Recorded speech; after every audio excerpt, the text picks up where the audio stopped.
Jadi hadis yang kedua. Jadi dalam hadis ini dia memberi panduan antara sifat yang patut kita usahakan untuk dapat syurga tanpa hisab, tanpa azab. Jadi ahli wara' kata dia masuk syurga tanpa hisab. Jadi maknanya wara'. Wara'. Jadi dihuraikan nanti apa itu wara'. Assalamualaikum warahmatullahi wabarakatuh. Bismillahirrahmanirrahim. Alhamdulillahirabbil alamin. Wassalatu wassalamu ala asyrafil anbiya'i wal mursalin wa ala alihi wa sahbihi ajma'in. Allahumma zidna 'ilman nafi'an warzuqna fahman la yazul. Allahumma iftah lana futuhal 'arifin wa fiqhan fid din. Allahumma arina al-haqqa haqqan warzuqna ittiba'ah wa arina al-batila batilan warzuqna ijtinabah. Allahumma inna ala dzikrika wa syukrika wa husna ibadatik wal jihad fi sabilik bi amwalina wa anfusina ya Rabb. Allahumma ij'al jam'ana hadha jam'an marhuma wa tafarruqana min ba'dihi tafarruqan ma'suma. Rabbana atina fid dunya hasanah wa fil akhirati hasanah wa qina adzabannar wa qina adzabannar wa qina adzabannar wa adkhilna al jannata ma'al muqarrabin ya aziz ya ghaffar ya rabbal alamin. Wa sallallahu ala sayyidina Muhammadin wa ala alihi wa sahbihi ajma'in. Subhana rabbika rabbil izzati amma yasifun wa salamun alal mursalin walhamdulillahi rabbil alamin. Taqabbalallah minkum. Apa khabar kekasih-kekasih Allah semua? Alhamdulillah, syukur pada Allah yang telah mengizinkan kita untuk terus menghadiri taman syurganya dan terus dapat naungan malaikat dan insya-Allah kehadiran kita, kegemaran kita kepada majlis ilmu adalah petanda baik insya-Allah. Ya, kalau Puan Salwa ada petanda baik berpeluh di muka, insya-Allah kita pun petanda baik juga. Kerana Allah campakkan ke dalam hati kita suatu tabiat yang sangat baik, iaitu cintakan majlis ilmu, pertanda kita cintakan Allah, cintakan Rasul, dan insya-Allah itulah petanda baik yang disebut ahli syurga ialah hatinya cenderung kepada kebaikan insya-Allah ya. Jadi sebelum kita mula kitab kita hari ini, buku kita hari ini, saya tertarik nak kemukakan ada 9 tanda, 9 jenis amalan yang dapat membawa seseorang itu ke darjat yang tinggi, dari pandangan Allah Subhanahu wa taala. Apa dia 9 tanda itu, 9 tabiat itu? Yang pertama, banyak bersedekah. Sehingga kalau tak ada orang minta kat dia, dia rasa terkilan. Bila nak didatangi oleh orang yang berhajat untuk mendapat bantuan dia. Yang biasanya orang tak suka didatangi oleh orang yang meminta. Tetapi orang istimewa ni dia tertunggu-tunggu. Kenapa tak datang orang yang selalu datang minta tu? Itu satu. Yang kedua, sentiasa baca Quran. Maknanya kita buat target. Banyak-banyak mana kita nak baca tiap-tiap hari, berapa muka surat ataupun apa ayat-ayat yang kita nak lazimi. Ada orang dia nak baca qul huwallah sekian banyak, dia baca Fatihah sekian banyak.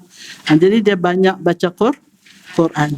Dan dia pertingkatkan daripada hanya membaca, dia mentadabbur, melihat apa isi kandungan Quran, yang mana isi kandungan semua ayat-ayat Quran itu adalah surat cinta kepada kita daripada yang Maha Pengasih. Ya, jadi sebab itu telitilah apa yang kekasih kita minta pada kita melalui surat cintanya, iaitu Al-Quran dan Al-Hadis. Yang ketiga, bersama orang yang selalu mengingati akhirat. Di mana dia suka berkawan, suka bersahabat, suka berdampingan dengan insan-insan yang dia suka bercakap, suka berbincang tentang akhirat. Ya. Yang keempat, menghubungkan silaturahim. Ya, dia suka merancang. Saya dapat tahu Puan Salwa ni kalau tiap-tiap kali raya dia menghubung silaturahim dengan insan-insan istimewa, dengan maha guru dia, dengan dengan guru-guru dia, dengan sahabat-sahabat dekat dia dan sebagainya. Pertanda baik tu Salwa. Dia rancang setiap tahun macam tu. Masya Allah, saya pun cemburu. Yang kelima, dia menziarahi orang sakit. Rasulullah SAW bila dengar ada orang sakit, lepas daripada subuh dia terus pergi ziarah. Sebab itu Rasulullah bila salat subuh dah selesai doa, dia tanya ada siapa yang mimpi untuk dia takbirkan mimpi. Ada orang sakit untuk diziarahi. Begitulah. Kerana menziarahi orang sakit ni, niat nak ziarah pun sudah didoakan oleh malaikat.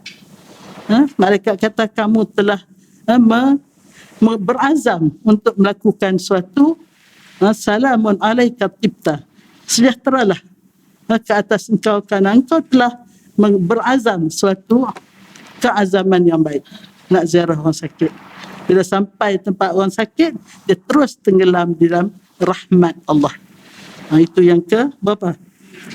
Yang kelima. Yang keenam, sedikit bergaul dengan orang kaya yang lupa akhirat.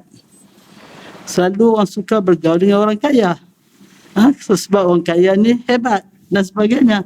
Tetapi dia orang yang istimewa ni dia sikit saja. Bergaul dengan bukan semua orang kaya ya, orang kaya yang lupakan akhirat. Kerana orang kaya yang suka akhirat, dia orang yang pertama masuk syurga.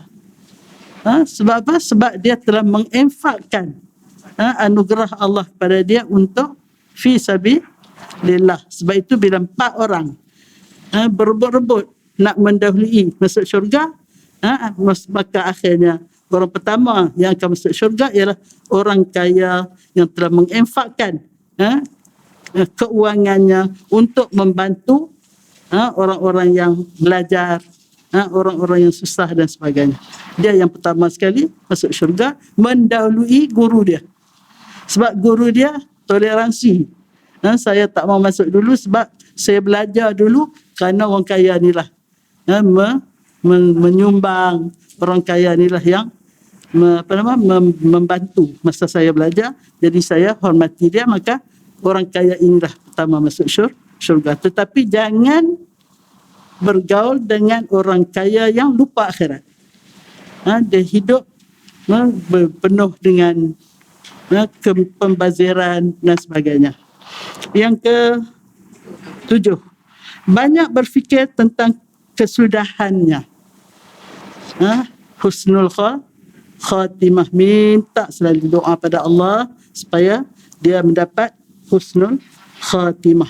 Saya tertarik, saya terbaca pagi tadi kata-kata macam kata-kata hikmat. Antaranya kata dia, kama tanamu kadzalika tamut. Bagaimana kamu tidur, begitulah kamu akan mati. Maknanya kita masuk tidur bagaimana? Kalau orang yang hebat, dia wuduk dulu, dia baca doa tertentu, dia baca ayat-ayat tertentu sebelum dia tidur, dan sebelum dia lelap, dia bertasbih, bertahmid, bertahlil, berselawat dan sebagainya. Itu dianjur. Bila dah tidur, jangan baca Quran dah. Dalam tengah tidur, keadaan tidur tu makruh baca Quran. Jadi kita tasbih lah. Subhanallah 33, Alhamdulillah 33, Allahu Akbar 33. Lepas tu selawatlah sebanyak-banyaknya. Ataupun la ilaha illallah kah, dan nak memperbanyakkan syahadah kah dan sebagainya. Jadi sebagaimana kamu tidur, begitulah kamu meninggal. Satu. Kama tastayqidhu kadzalika tub'atsu. Bagaimana kamu bangun daripada tidur, begitulah kamu dibangunkan setelah kiamat, setelah tiupan nafiri ataupun tiupan sangkakala yang kedua. Jadi sebagaimana kamu bangun daripada tidur, kita bangun dengan lafaz alhamdulillahilladzi ahyana ba'dama amatana wa ilaihin nusyur. Lepas tu tambah lagi alhamdulillahirabbil alamin hamdan yuwafi ni'amah wa yukafi'u mazidah ya rabbana lakal hamd kama yanbaghi li jalali wajhika wa azimi sultanik. Pasal apa? Yang pertama, kita syukur Allah Ta'ala kembalikan roh kita. Ya, kita boleh hidup balik. Tadi kita mati sekejap. Tidur tu separuh mati tu. Kemudian yang kedua, kita syukur atas segala-gala nikmat yang tak dapat kita nak bilang. Segala anggota kita sihat, kita boleh masuk bilik air cukup, ada semua peralatan, kita punya tangan-tangan semua boleh pegang pipe, boleh pegang brush gigi, boleh semua. Segala keperluan kita tu disediakan oleh Allah. Dengan takdir Allah, kita dapat sepenuhnya memenuhi keperluan kita. Sebab itu eloklah kita syukur dengan raja syukur, raja tahmid yang saya sebut tadi. Kemudian an-naumu akhul maut. Kata dia, tidur itu ada saudara mati. Ini bukan hadis ya. Ini kata-kata hikmah. Kemudian kata dia, jangan cinta selain Allah di dalam hati. Kemudian seringan-ringan azab di akhirat, berdiri lama di hadapan Allah semasa hisab. Itu berdiri lama tu satu azab. Cuba kita suruh berdiri, belajar sambil berdiri, mengajar sambil berdiri. Macam mana? Berdiri dalam bilik aircon, tempat yang selesa pun tak mampu. Bagaimanalah kalau kita ditakdirkan berdiri begitu berpuluh-puluh tahun di hadapan Allah, menunggu giliran untuk dihisap. Sebab itu saya tulis, marilah kita tengok betul-betul apakah kehendak Allah untuk kita supaya kita lakukan, agar kita tak perlu berdiri lama. Kita boleh duduk di tempat selesa di waktu orang lain semua dalam keadaan panas terik, bersesak-sesak. Bukan bersesak-sesak sesama manusia saja, termasuk segala makhluk lain, binatang, hayawan, semua bersesak-sesak bangun. Sebab makhluk itu juga akan diadili. Kerana ada di antara makhluk itu yang menginayai yang lain, yang bertanduk menanduk yang tak tanduk, yang kuat menyerang yang lemah. Sebab itu mereka perlu dapat keadilan juga. Jadi bersesak-sesak. Jadi kita, saya cari dengan kawan-kawan segala panduan-panduan yang ditunjuk sendiri oleh yang Maha Berkuasa, yang ditunjuk sendiri oleh wakil yang Maha Berkuasa, iaitu Rasulullah SAW. Bagaimana apa yang patut kita lakukan agar kita tidak berdiri lama, agar kita terus direct tanpa hisab, tanpa azab. Oleh itu perhati ada elok hadirat. Baca buku ini bukan buku cerita. Baca buku ini, baca buku yang kita akan garap apa panduan-panduan yang ditunjukkan di sini untuk kita doa pada Allah supaya kita mampu melaksanakan. Syukur Allah bagi kita umur panjang, sempat kita bertemu dengan buku ini. Syukur Allah bagi kita peluang dapat saya kumpulkan hadis-hadis dan ayat-ayat untuk menjadi panduan saya khususnya yang sudah 77 tahun, anytime untuk berpindah. Mudah-mudahan saya pun sempatlah mengamalkan apa yang saya tulis ini, insya-Allah. Jadi kata dia izhad bid dunya yuhibkallah. Zuhudlah kamu terhadap dunia, kamu dikasihi Allah. Ini jumlah muqtaridah ya. Apa dia jumlah muqtaridah? Selingan. Baru kita balik kepada yang tadi. Nombor 7 sudah ya. Nombor 8, diam dan sedikit berbicara. Jadi orang hebat ni tak ada bobel.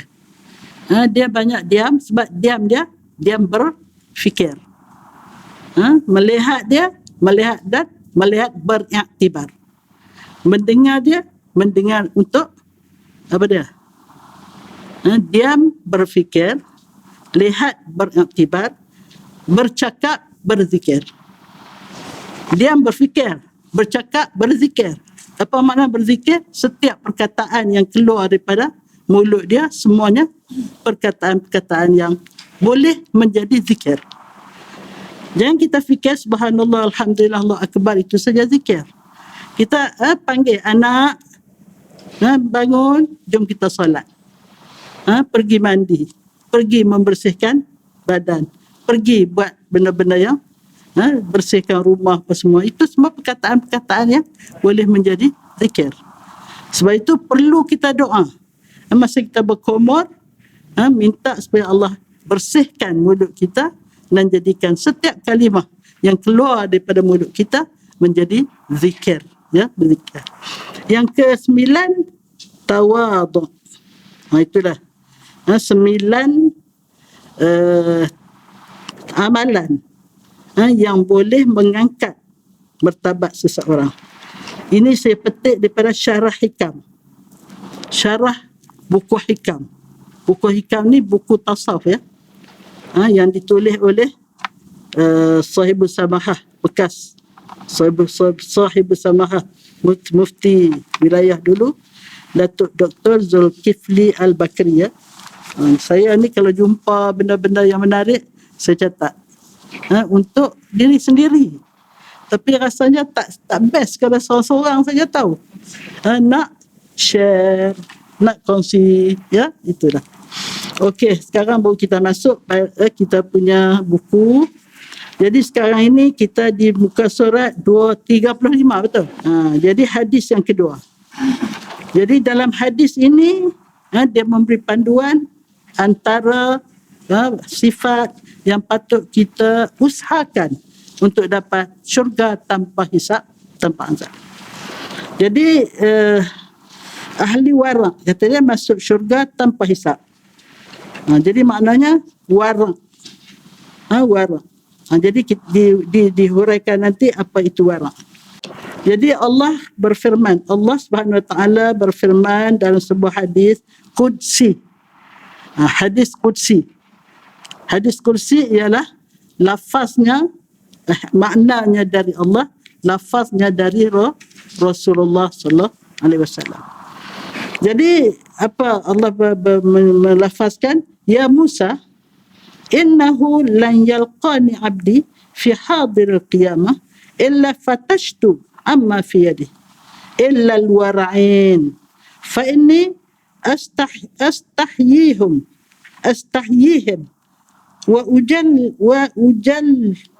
ujilluhum wa udkhiluhum al-jannah bighairi hisab. Berbelit-belit lidah.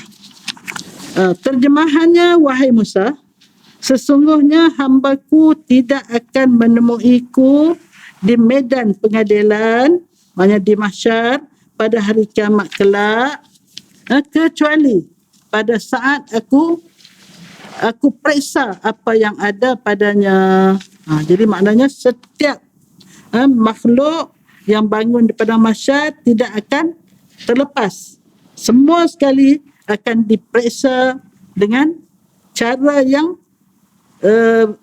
sesuai dengan orang yang akan diperiksa tu. Sebab itu kita dulu dah belajar ada 3 jenis golongan yang akan diperiksa di akhirat.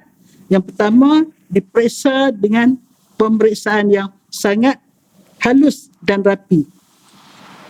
di dengan apa dengan diperiksa dengan cara yang sangat susah. Yang kedua, diperiksa dengan sederhana, dan yang ketiga, tidak akan diperiksa dan terus masuk syurga tanpa hisab, tanpa azab. Jadi itu. Jadi kata Allah berfirman, kecuali orang-orang warang, aku malu pada mereka. Masya Allah. Allah malu kepada orang yang warang. Dan aku hormati mereka. Allah hormat orang yang warang. Dan aku masukkannya ke dalam syurga tanpa hisab. Tak perisahlah maknanya. Orang masuk neraka pun kalau dia dah penuh dengan rekod yang buruk, dia pun tak hisab juga, terus ke neraka. Ada yang terus ke neraka, ada yang terus ke syurga. Jadi yang pertengahan tu yang kena hisab. Ya, itu. Jadi huraian hadis di atas menggambarkan betapa tingginya kedudukan orang yang warang di sisi Allah Subhanahu wa taala, sehingga Allah Subhanahu wa taala malu untuk menghisap amalan mereka, lalu dimasukkan terus ke dalam syurga tanpa hisap. Ini hadis sahih riwayat Al-Hakim, ya. Jadi kata dia, apakah maksud warang? Sekarang dia nak huraikan supaya kita faham betul-betul, supaya kita doa, ya Allah, jadikanlah aku orang yang warang. Aku tak mampu, ya Allah, tapi dengan izin Kau, insya-Allah, ya. Apakah maksud warang? Warang ialah sikap berhati-hati terhadap sesuatu perkara syubhat. Apa dia syubhat ni? Samad, tak jelas halal ataupun haram. Ya, contohnya macam daging yang diimport daripada negara yang bukan Islam. Import daripada Amerika, import daripada Rusia, import daripada negeri-negeri yang tak Islam. Tapi katanya ada orang Islam di sana yang sembelih, tapi kita ragu. Itu termasuk dalam syubhah, ya. Begitu juga makanan-makanan lain. Saya satu masa dulu takut nak makan kek. Diorang kata kek ni ada masuk Arab, betul ke? Wallahualam. Ada juga, ya. Jadi sebab itu kalau kek yang dibuat oleh orang Islam, insya-Allah. Kalau kek yang dibuat di kedai-kedai yang bukan Islam tu termasuk syubhah lah, ya. Kita tak tahu, ya. Katanya lebih sedap kau masuk Arab tu dan lebih tahan lama, ya. Wallahualam. Jadi dia kata yang berhati-hati terhadap sesuatu perkara yang syubhah, kerana takut terjerumus ke dalam perkara haram. Takut-takut halal tak halal, kita tak tahu. Rupa-rupanya tak halal. Itu. Hal ini berarti seorang yang warang sangat berhati-hati dalam apa yang dilakukannya agar dia tidak terbuat perkara yang haram. Satu masa dulu Mufti Brunei, dia ni orang Johor, aku tak silap saya. Ya, dia ni tak makan sayur luar.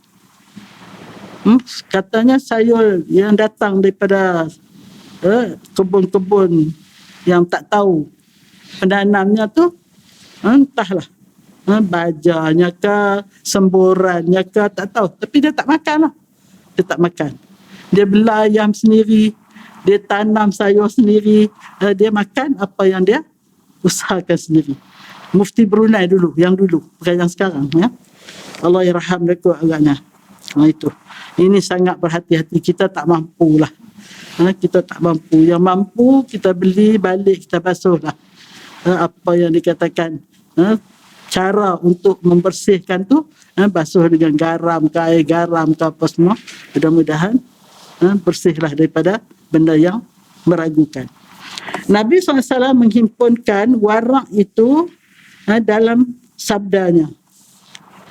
Jadi Rasulullah bersabda daripada Abi Hurairah radhiyallahu anhu qala Rasulullah SAW, min husni islamil mar'i tarkuhu ma la ya'ni. Daripada Abu Hurairah radhiyallahu anhu, beliau berkata, Rasulullah SAW bersabda, antara ciri Muslim yang baik ialah meninggalkan perkara-perkara yang tidak berkenaan dengannya. Hadis riwayat Tirmizi dan lain-lain. Jadi maknanya perkara yang tidak kena mengena dengan dia, sama ada hal-hal yang berhubung dengan pergaulan. Kalau dia tak ada kena mengena, tak payahlah dia masuk campur hal orang. Jadi maknanya dia tinggalkan perkara-perkara yang tidak ada kena mengena, dan dia tak jadi busybody. Ada orang sebut busybody kan, orang yang suka masuk campur, ambil tahu hal orang ya. Itu di antara sifat warang lah ya, dia tidak busybody. Menurut Ibrahim bin Adham, ini wali Allah ya, seorang sufi yang terkenal, warang ialah meninggalkan semua perkara haram ya, syubhah dan semua hal yang tidak berguna dan sia-sia, kemudian diperluaskan kepada menahan diri daripada perkara yang mubah, yang harus walaupun halal. Itu. Ini pengertian yang diberi seorang wali Allah yang memang warang. Memang warang. Dia kata meninggalkan yang haram, tentulah kita pun tinggal. Yang syubhah, ini kita pun kadang-kadang, sebab itu dalam kita try Imam Sayuti, dia kata makanan orang bandar najis. Tak tahulah najis ke mana. Mungkin campuran dia ke, ataupun cara dia punya penyediaan ke, wallahu alam. Jadi sebab itu berhati-hatilah ya bila kita makan. Sekarang ni orang suka makan makanan Korea lah, makanan Jepun lah. Jadi katanya bersih lah, tapi wallahu alam lah. Jadi kita syubhah. Jadi kata dia tinggal yang haram, tinggal yang syubhah, dan semua hal yang tidak berguna dan sia-sia. Apa-apa yang tak berguna, yang sia-sia, tinggalkan. Sebab itu dalam di awal surah Al-Mu'minun, di antara sifat ahli syurga Firdaus, wallazina hum 'anil lagwi mu'ridun, kan? Qad aflahal mu'minun allazina hum fi salatihim khashi'un wallazina hum 'anil lagwi mu'ridun.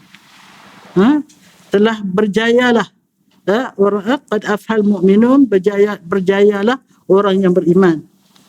Siapa orang beriman? Orang yang allazina hum fi salatihim khashi'un, khusyuk dalam salat. Yang kedua, meninggalkan perkara-perkara yang tidak berfaedah, perkara yang lara. Orang Melayu pun dah kata lara. Lara tu cakap Arab tu. Jadi dimelayukan. Jadi dia kata wali Allah Ibrahim bin Adham ni, perkara lara pun dia tinggalkan ya. Kemudian dia luaskan lagi ya, menahan diri daripada perkara mubah walaupun halal.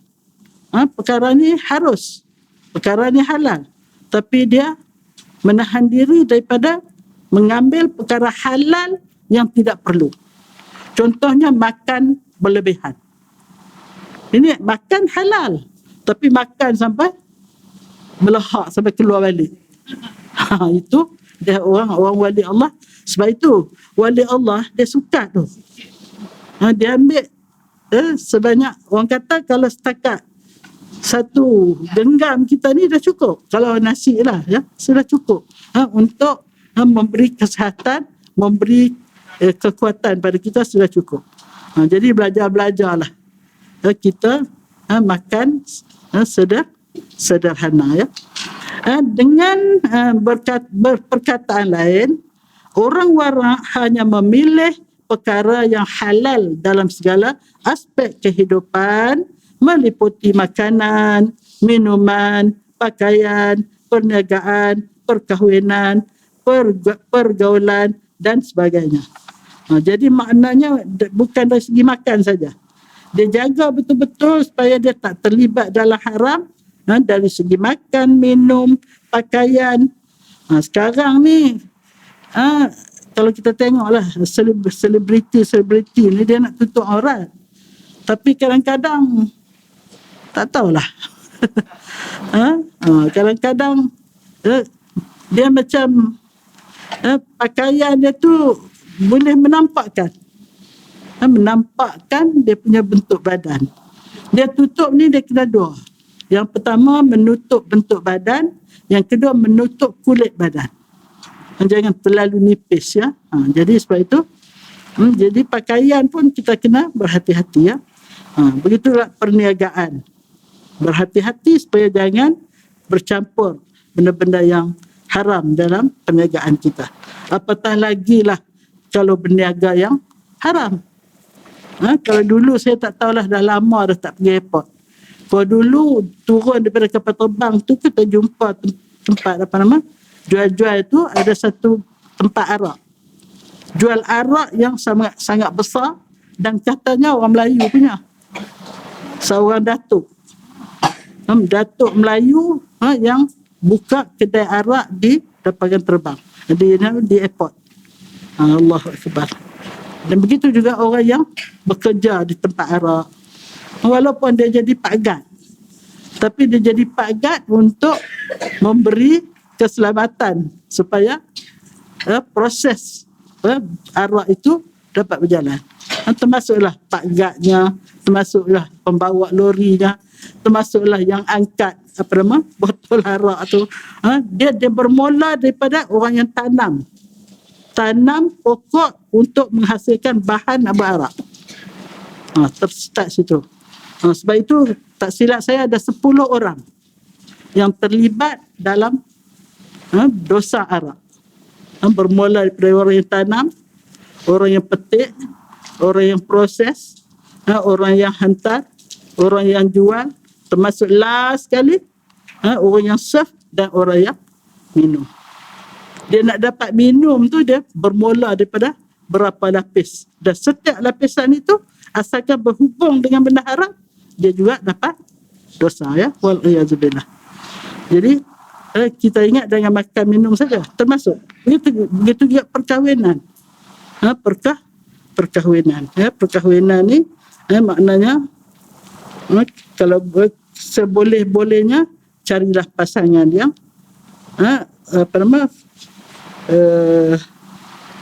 zatul dia disebut dalam hadis Rasulullah yang kuat berpegang kepada agama. Jangan berkahwin kerana tertarik pada rupa ke, tertarik pada kekayaan ke. Tidak salah ya, tarik pada rupa, pada kekayaan, kepada keturunan, tetapi yang paling penting ialah yang mempunyai pegangan teguh dari segi agama. Sudah banyak saya dapat pengaduan datang minta saya bagi kaunseling. Apabila dia dah tersalah pilih, akhirnya dia menghadapi masalah dalam rumah tangga. Jadi hadirat di sini alhamdulillah saya fikir boleh datang belajar daripada pukul berapa tadi sampai balik pukul berapa, mesti suami yang soleh memberi keizinan isteri untuk belajar, dan balik ni sampaikan apa yang hadirat belajar, sampaikan pada suami. Begitu juga dari segi pergaulan dan sebagainya. Jadi Ibrahim bin Adham ni dia merangkumi semua. Mesti kita jaga halal dan haram. Apakah sifat orang-orang warak sehingga mereka terlepas daripada hisab dengan begitu mudah? Rasulullah SAW menggambarkan sifat orang yang warak dalam sabdanya, ya Abu Dzar, kata Rasulullah, la aqla katadbir wala wara'a kalkaf wala hasaba kahusnil khuluq. Ini sebenarnya hadis ni panjang. Nasihat Rasulullah kepada Abu Dzar setelah diminta oleh Abu Dzar. Ini cara sahabat-sahabat dulu mencari ilmu. Ya, jumpa Rasulullah minta nasihat. Jadi Rasulullah pun Rasulullah ni dalam kepala dia ni penuh dengan hikmah. Dia belajar ilmu bukan dari dengar. Dia dapat ilmu dari dimasukkan terus. Setelah dibedah hatinya, dimasukkan hikmah. Apa itu hikmah? Kebijaksanaan. Bukan takat ilmu saja. Ilmu yang bercampur dengan kebijaksanaan. Gerak tengah malam pun, buka mulut, keluar mutiara. Keluar segala hikmah, kebijaksanaan. Jadi Abu Zar minta baginda Rasulullah SAW memberi nasihat kepadanya. Panjang hadis ni. Di akhir hadis ni, ya Abu Zar, kata Rasulullah, wahai Abu Zar, tidaklah berakal kecuali orang yang pandai mentadbir ataupun mengurus segala anugerah Allah kepadanya untuk persediaan selepas mati demi mendapatkan keridaan dan kasih sayangnya Allah. Jadi maknanya di antara sifat orang yang hebat ialah dia pandai mentadbir. Saya fikir hadirat ni mesti pandai tadbir. Sebelum hadir pukul berapa datang tadi? Turun daripada rumah pukul berapa? Pukul 8.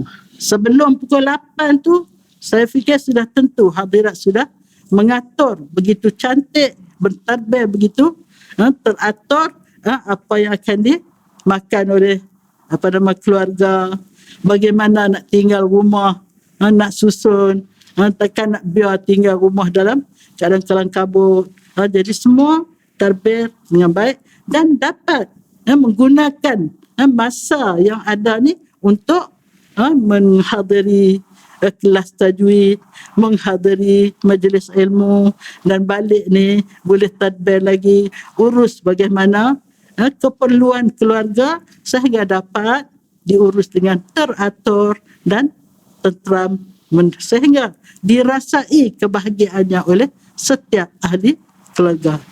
Ini. Jadi maknanya orang yang bijaksana itu, ahli syurga tu, dia pandai mentadbir. Salwa ni pandai mentadbir ni. Dia boleh urus suatu majlis yang hebat, sangat hebat, berkali-kali dengan jayanya. InsyaAllah bertanda baik Salwa. Dan tidaklah warak kecuali orang yang mampu menahan diri daripada perkara yang dilarang. Ini Rasul kata.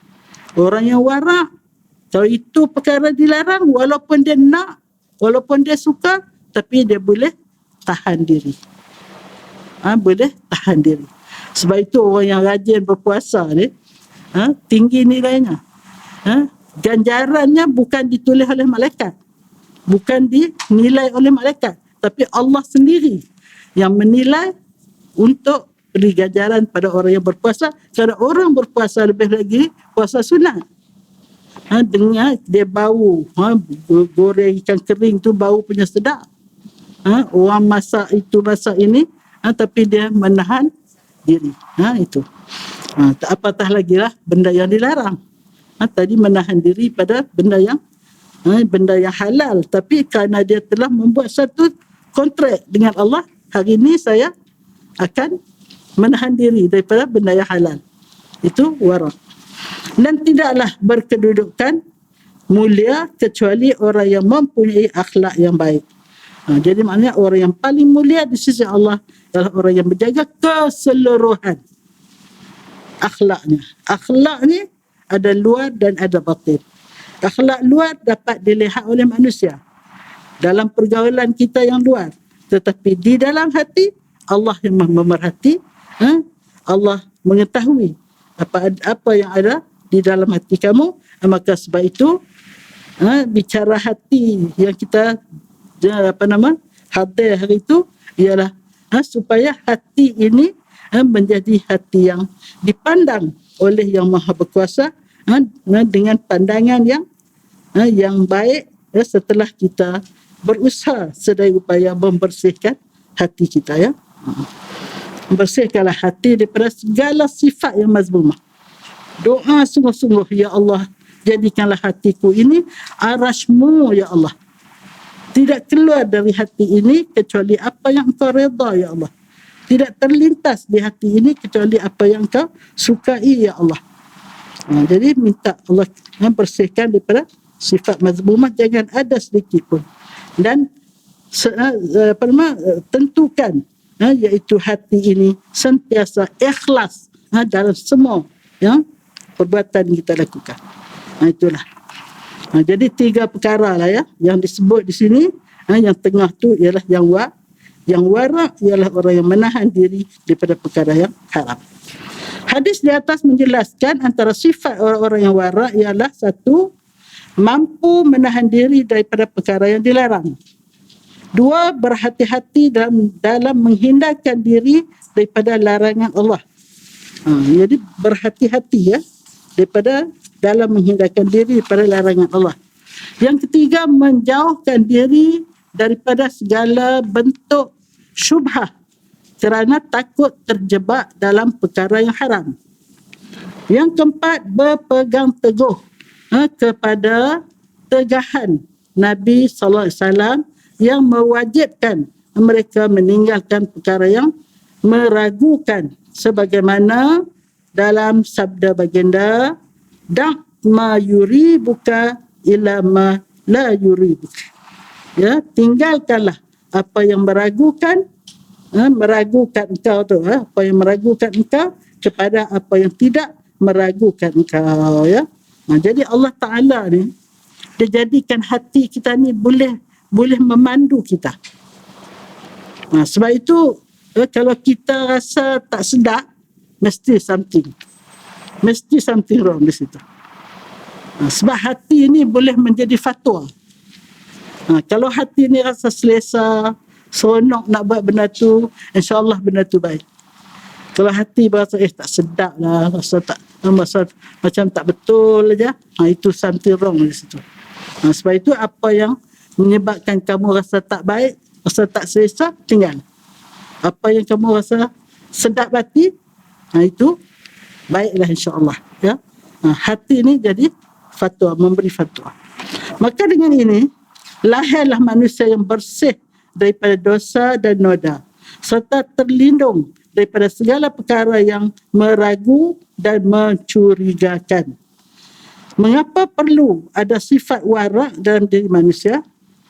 Daripada Nu'man bin Al-Bashir radhiyallahu anhu, beliau pernah mendengar baginda Rasulullah SAW bersabda, "Innal halal bayyinun wa innal harama bayyinun wa bainahuma umurun mushtabihat la ya'lamuhunna katsirun minan nas faman ittaqa asy-syubuhat istabra'a li dinihi wa 'irdihi wa man waqa'a fi asy-syubuhat waqa'a fil haram."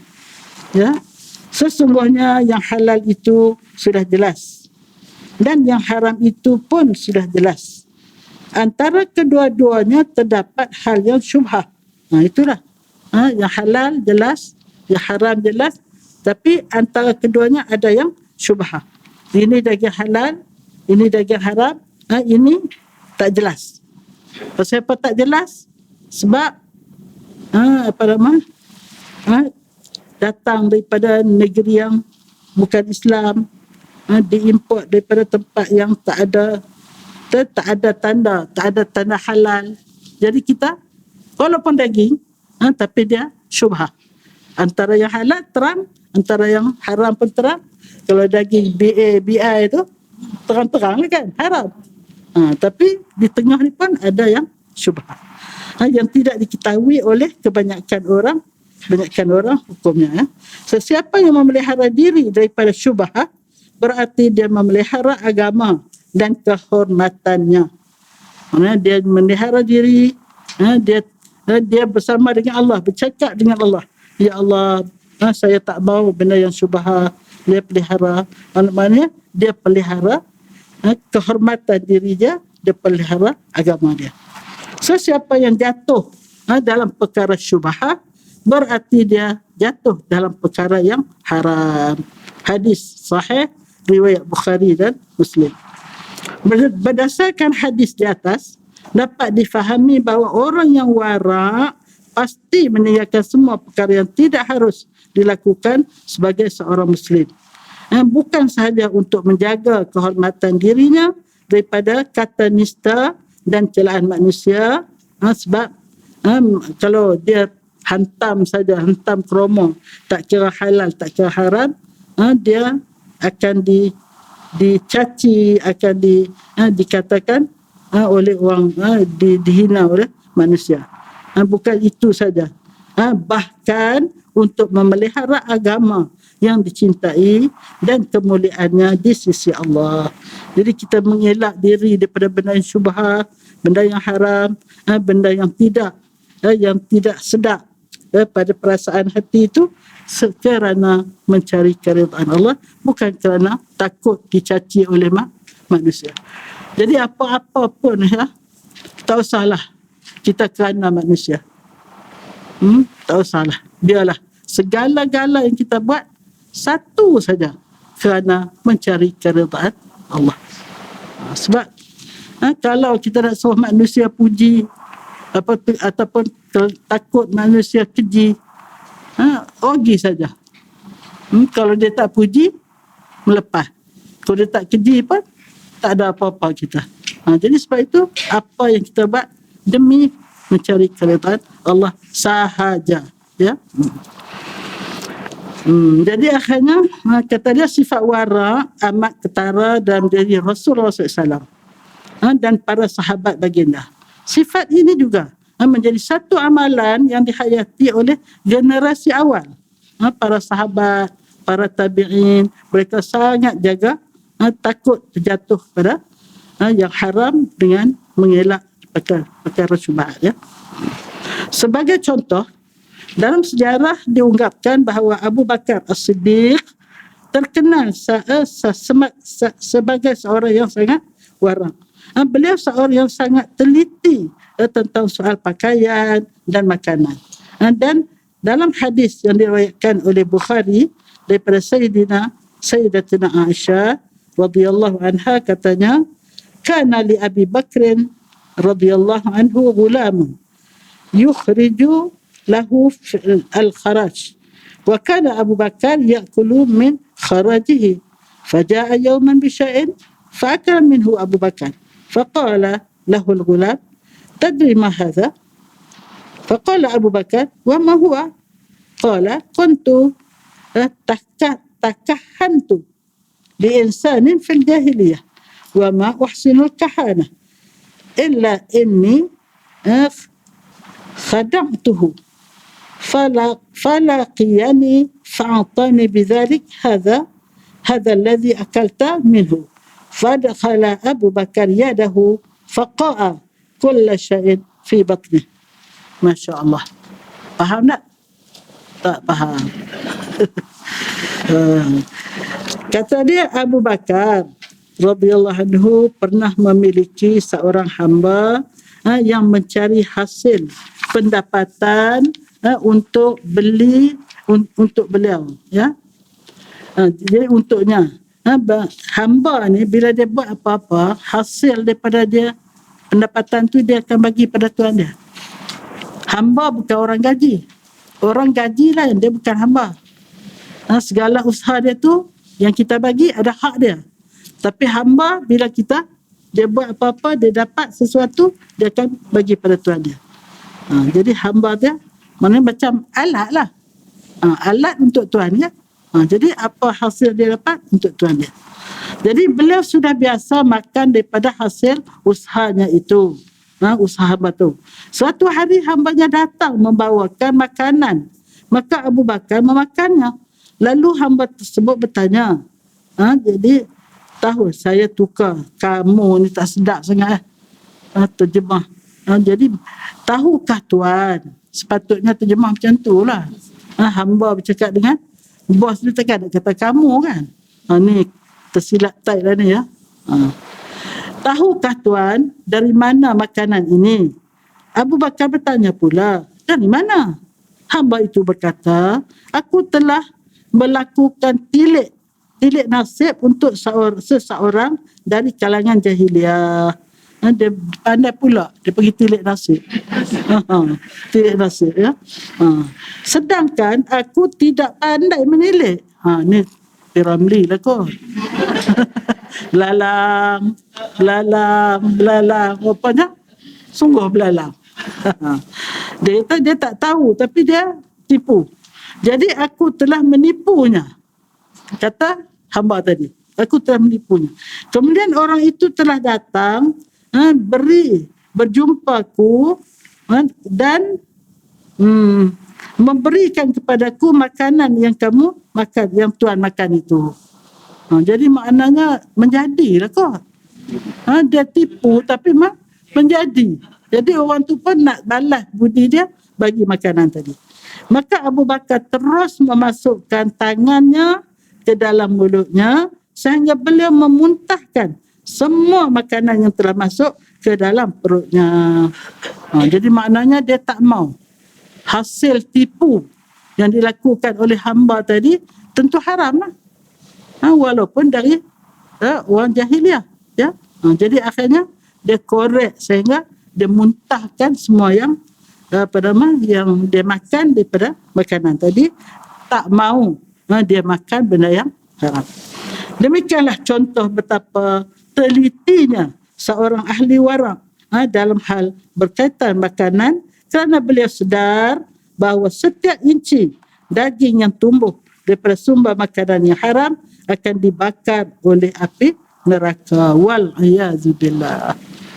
Tapi orang sekarang ni tak kira halal, tak kira haram, bahkan berusaha pula untuk dapat sebanyak mungkin yang tak betul. Rasuahnya, menipunya, skannya. Ada orang kena scan sini? Ada? Oh, ada nah. Saya hak turis-turis tu, saya kenal juga dulu. Tu scan tu. Turis. Dia suruh saya pergi pejabat dia. Pergi. Dia pun scan. Allah, dia kata last sekali ni dah. Tunggu. Lagi belanja saya ya. Ya Allah, ya Tuhanku. Lepas tu baru sedar. Lepas tu saya tak ingat dah apa jadi. Itulah. Maknanya tak ada orang terlepas, no? Mesti kena punya. Allah Akbar. Jadi selain Abu Bakar, para salafus salih, kita baca laju-laju jangan ya. Para salafus salih secara umumnya ialah ahli warak. Salafus salih ni orang dulu lah. Orang salaf, orang zaman dulu. Orang zaman dulu yang baik. Yang amat berhati-hati dalam segala urusan kehidupan mereka, daripada terjerumus ke dalam perkara yang haram. Contohnya Ibnu Sirin, yang telah membeli beberapa tong besar minyak makan ya. Dia beli beberapa tong besar minyak makan dengan harga yang mahal. Apabila beliau membuka satu daripada tong itu, didapatinya ada bangkai tikus di dalamnya. Ya, maka beliau bertindak membuang ke semua minyak itu. Siapa dia? Ibnu Sirin. Ini pun wali Allah juga ya. Apabila ditanya mengapa beliau berbuat begitu, jawabnya, aku bimbang barangkali tikus itu telah mati di dalam kawah besar tempat membuat minyak itu. Jadi sebelum dia isi dalam bekas ni, mungkin tikus tu mati dalam tempat besar tu. Sebelum diisikan ke dalam tong-tong tersebut. Ia akan memudaratkan orang lain yang memakannya. Dia berniaga lah agaknya ya. Jadi dia tak mau orang makan yang syubhah lah tu. Tu syubhah lah. Tak jelas. Yang ada tikus tu satu je. Dalam bekas lain tak ada tikus. Tapi dia tahu sebelum masuk dalam bekas-bekas kecil tu, mesti dia dalam bekas besar. Tikus seekor takkan nak masuk tiap-tiap bekas. Mesti masuk satu bekas saja. Tapi sebelum masuk satu bekas tu, mesti boleh jadi. Ini syubhah ya. Kerana nak elak syubhah, buang semua, biarlah rogi sikit tapi tidak menginaya orang. Jatuh inaya lah tu ya. Betul. Dalam satu peristiwa lain, pukul berapa lah Syawal ni? Pukul 11. Masya Allah. 11:05. Kita boleh habiskan lah ya. Jadi dalam satu peristiwa lain, Abdullah Al-Mubarak radhiyallahu anhu terpaksa berpatah balik dari Khurasan ke Syam semata-mata kerana terlupa memulangkan pen yang dipinjam daripada sahabatnya. Ya Allah. Dia katakanlah contoh, kita duduk di Al-Falah ni, pergi Kedah, pinjam pen terlupa, boleh hembat balik. Dia sanggup patah balik pergi Kedah nak hantar balik pen. Pasal apa? Pen tu halal tak? Tak halal. Dia pinjam, bukan orang tu bagi kat dia. Masya Allah. Itulah warak ya. Berdasarkan fakta-fakta di atas, jelaslah bahawa sifat warak menjadi amalan generasi terdahulu dan adalah amat baik jika dapat diteruskan amalan ini oleh generasi masa kini. Ya Allah, kalaulah semua penduduk alam ni warak, syurga dunia ni. Ya Allah, Masya Allah. Sebab apa? Sebab Allah Ta'ala sediakan rezeki yang melimpah ruah untuk makhluk di alam ini. Tetapi oleh kerana dibolot oleh segolongan kecil, maka ramailah yang tak ada makan. Yang kaya tu sampai salut emas. Dia punya tempat buka paip tu emas. Kereta dia salut emas. Tak cukup salut emas, dibubuh dengan permata-permata lagi. Ya Allah. Tapi yang Afrika tu nak makan pun tak ada. Tinggal tulang dengan kulitnya. Tak cukup nutrisi, tak cukup apa semua. Minum air longkang. Pergi cedok air yang atas tu, balik masak. Itulah minuman dia orang. Ya Allah. Itulah. Oleh kerana yang kaya bolot kat dia, yang miskin kekurangan. Bukan takat kurang lah. Sangat-sangat tak cukup ya. Namun istilah warak agak tersasar kefahamannya oleh masyarakat pada masa kini. Orang warak digambarkan sebagai seorang merendah diri, berjalan sentiasa pandang ke bawah, selalu pakai jubah dan pakaian yang selalu dikenakan, kadang-kadang kelihatan sedikit naif, pakai jubah pun sengit, pakai ke selipar pun ikat dengan tali rafia. Itu warak tu. Itu silapnya. Kemudian kadang-kadang telah tiba masanya untuk kita membetul dan menghidupkan semula suasana seperti pada zaman Rasulullah SAW dan kegemilangan Islam pada masa sahabat, tabi'in dan tabi'ut tabi'in. Ya. Semoga Allah SWT merahmati kita dan memasukkan kita ke dalam syurganya tanpa hisab, tanpa azab. InsyaAllah. Pengajaran pertama, sifat warak sangat mulia di sisi Allah SWT sehingga melayakkan seorang hamba masuk syurga tanpa hisab. Yang kedua, orang yang bersifat warak amat menjaga dirinya daripada dimurkai Allah SWT dalam semua perkara. Yang ketiga, untuk menjadi seorang yang warak, kita hendaklah buat A sampai G tu. A apa dia? Menghormati hak Allah dalam konteks halal dan haram. Jadi maknanya hormat pada undang-undang peraturan Allah dalam halal dan haram. Yang kedua, menghormati hak manusia dengan tidak mengambil hak mereka sesuka hati. Tak curi, tak tipu, tak zalim. Yang ketiga, berlaku adil pada diri sendiri dan orang lain. Adakah orang tak adil pada diri? Ramai.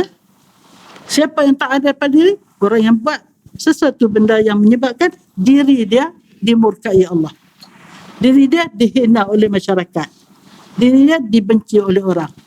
Itu tak adil pada diri. Dipeka kepada perkara yang benar dan sensitif kepada perkara yang salah. Maknanya benar dan salah dia sangat ambil berat. Ini betul, ini tak betul. Kebenaran itu dari Allah dan kebatilan itu dari syaitan. Memahami suruhan dan larangan Allah SWT. Jadi sebab itu kita kena belajar. kena belajar, dan bila baca Quran tadabbur. Ini Allah suruh tu pula ada bertaraf wajib, ada bertaraf sunat, ada bertaraf harus, dan ada bertaraf makruh, ada bertaraf haram. Jadi ada 5 hukum, yang 5 hukum ni dia berlaku pada semua hal, bukan makan minum saja, termasuk pergaulan, termasuk ekonomi, sosial, politik, apa saja yang berlaku dalam hidup kita terlibat dengan 5 hukum, ya. F, takut dengan akibat perbuatan dosa. Rasa takut pada dosa, sebab kita tak mungkin dapat melepaskan diri dari hukum Allah. Faman ya'mal mithqala dzarratin khairan yarah wa man ya'mal mithqala dzarratin syarran yarah. Sebesar zarah pun, sebab itu meminumkan seekor lalat boleh masuk syurga. Mengurung seekor kucing sampai mati masuk neraka. Kemudian yang ke G, bimbang dengan azab Allah di akhirat, ya, itulah. Jangan kita main-main, tidak ada seorang pun boleh kata saya tak mau pergi akhirat. Saya nak hidup dekat dunia saja. Tak ada.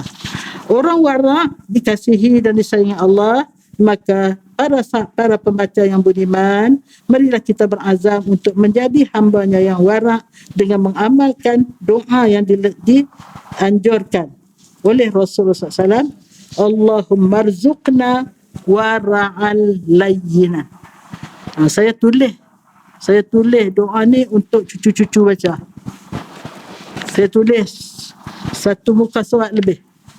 Tapi budak-budak ni dia cepat hafal. Semua hafal dah. Termasuk dah. Allahumma rzuqna lah, ya. Allahumma rzuqna wara'al layyinan. Ya Allah, rezekikan kami sifat wara' dan sifat lemah lembut. Itulah. Jadi kita selesai tentang sifat wara'. Jadi doalah banyak-banyak. Selepas ni minta kita Allah kurniakan sifat wara'. Dengan sifat wara' ini insya-Allah masuk syurga tanpa hisab, insya-Allah. Sekianlah saja, ya. Bismillah walhamdulillah wassalatu wassalamu ala Rasulillah. Allahumma zidna ilman nafi'an warzuqna fahman la yazul. Allahumma iftah lana futuhal arifin warfaqna fid din. Allahumma arina al-haqqa haqqan warzuqna ittiba'ah wa arina al-batila batilan warzuqna ijtinabah. Allahumma inna ala dzikrika wa syukrika wa husna ibadatik wal jihad fi sabilik bi amwali anfusina ya Rabb. Ya Allah, ya Tuhan kami, pada hari ini Engkau takdirkan kami membaca suatu perkara yang sangat penting yang Kau sukai, iaitu supaya kami memiliki sifat wara' di dalam hidup ini. Bantulah kami, ya Allah. Kami tidak ada daya upaya untuk menjadi seorang yang wara' tanpa pertolongan-Mu, ya Allah. Maka bantulah kami, kasihanilah kami, ya Allah. Jadikanlah kami seorang yang dapat menjadi seorang yang benar-benar prihatin terhadap peraturan yang tertentukan dari segi halal haramnya, dari segi benar salahnya, dan dari semua aspek kehidupan ini. Bantulah kami sentiasa berada di atas jalan yang benar, siratal mustaqim, yang kami doa dan kami baca setiap rakaat yang kami sembahyang menghadap Engkau, ya Allah. Ya Allah, ya Tuhan kami tidak mampu untuk menjaga diri kami, maka bantulah kami. Ya Hayyu ya Qayyum, bi rahmatika nastaghith, aslih lana sya'lana kullaha wa la takilna ila anfusina tarfata 'ain wa la aqalla min dhalika ya ni'mal mujib. ربنا آتنا في الدنيا حسنة وفي الآخرة حسنة وقنا عذاب النار وقنا عذاب النار وقنا عذاب النار وادخلنا الجنة مع المقربين وادخلنا الجنة مع المقربين وادخلنا الجنة مع المقربين يا عزيز يا غفار يا رب العالمين. وصلى الله على سيدنا محمد وعلى آله وصحبه أجمعين. سبحان ربك رب العزة عما يصفون وسلام على المرسلين والحمد لله رب العالمين. تقبل الله منكم.